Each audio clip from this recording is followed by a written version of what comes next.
I love leg day. All the muscle definition just goes away. You just got big old tree trunks for legs.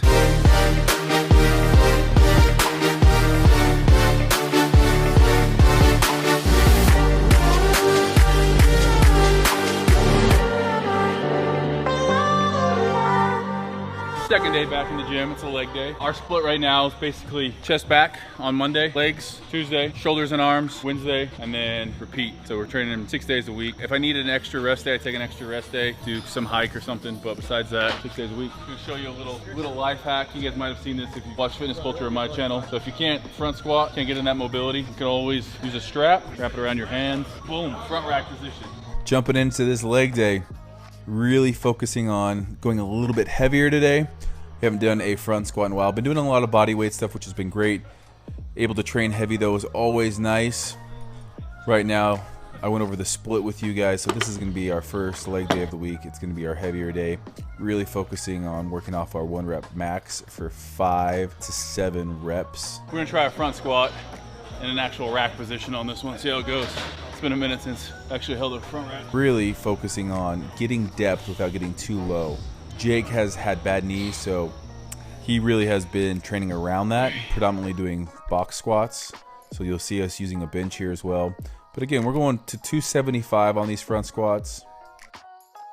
No excuse for leg day. Gotta do some squats. I will say this though, all this body weight stuff we've been doing really helps with muscular endurance and just feeling better, feeling good in the joints, taking a break off.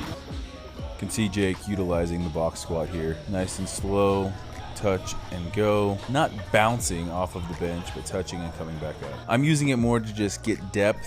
When I feel it touch my butt, I know that the bench is there. I've now hit 90 degrees. Boom, time to come back up. My right knee, if you guys have watched Morgan's video, you can hear it clicking like crazy. It sounds pretty gnarly. So trying to steer clear of going too low on the squats where you start developing a little bit of the knee problems. But definitely focusing on getting to that 90 degrees. You can also see we're using a slant board under us right now. That's really to put more of an emphasis on the front part of our quad rather than the glutes. Always nice to have a partner when you're doing a heavy leg day because legs can just suck at times. It's got to be one of those things you need to get through.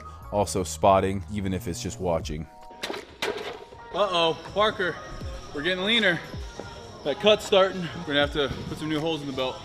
It's going to be our last set here. You can see we're well over 315 now, moving to back squats. So this is our last exercise, moving to back squats from our front squat. I like doing this because you're loading up the weight with your front squat. Obviously, you're not going to be as strong in your front squat as you are your back squat. So you do your front squats and then you do a couple sets on the back squat. So this one we went a little bit higher rep-wise, 8 reps or so.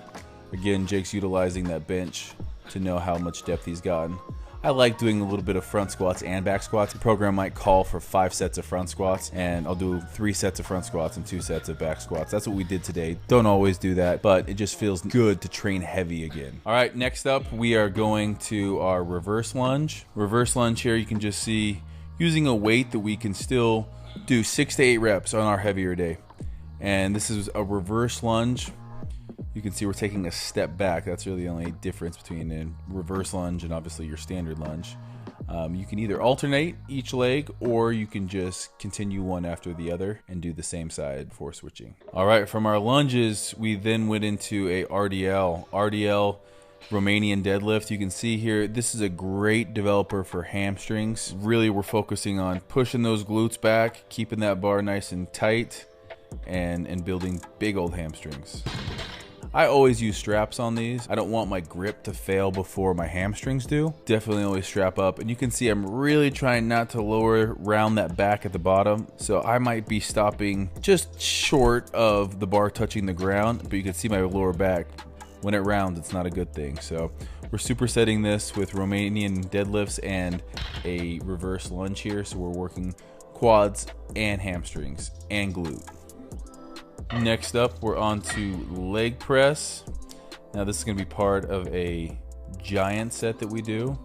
Our leg press here, pretty narrow stance here. I typically would go a little bit wider, but using more narrow of a stance is going to really emphasize more of that front quad, in my opinion. If we went a little bit wider, it's really going to be focusing more on that inner quad. So I guess the narrow stance really is going to be more outer quad, and then how high or low you put your feet on the plate is going to determine, you know, more of the front part of the quad or more glute in it. Obviously, we're adding in our leg curls and leg extensions in this.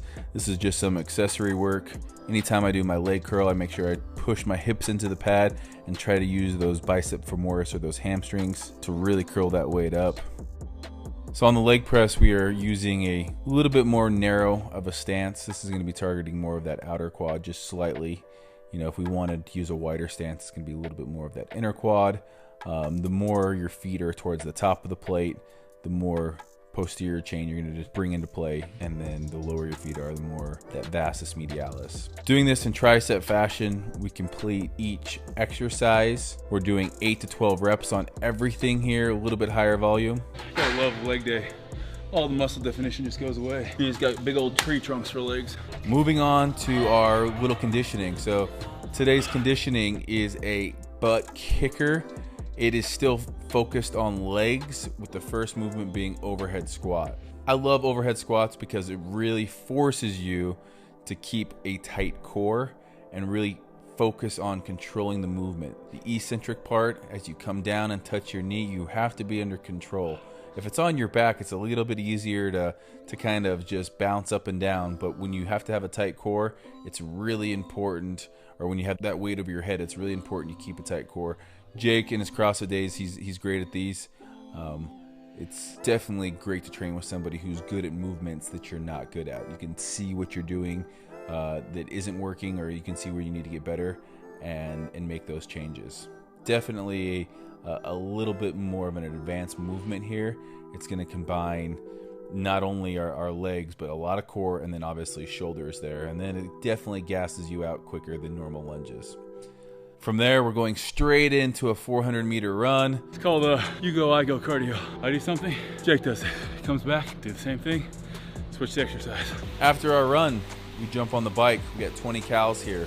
20 cals is really just about how hard you can push, how much pain you can handle in a short period of time. Shouldn't take more than about 40 seconds. I think this first one I do 35. Jake does it sub 30. So this cardio I love. And our last movement as part of our little circuit here is our GHD sit-up. This is a great one for the abs because you're stretching so far down and coming so far up. That is our first set done. We do it all over again. The legs are absolutely just gassed at this point. So much blood, volume, strength. We're doing some conditioning here now, so muscular endurance is shot. So we're doing 2 rounds completely gassing out our legs here. I love finishing workouts like this. This Airdyne just absolutely sucks this round, but you got one left to do. You got to get it done. Try to beat your first time. Those of you guys out there watching, let's see how many cals you can do on the Airdyne, all out, 14 seconds. Jake did 20, I hit 27 seconds for 20 cals. Finishing off with a GHD sit-up, making sure that you touch the ground. I wasn't doing that on my first couple reps. You need to make sure you stretch and get your hands back up. I really like to focus on flexing my quads to start the movement. You can see Jake just being explosive here.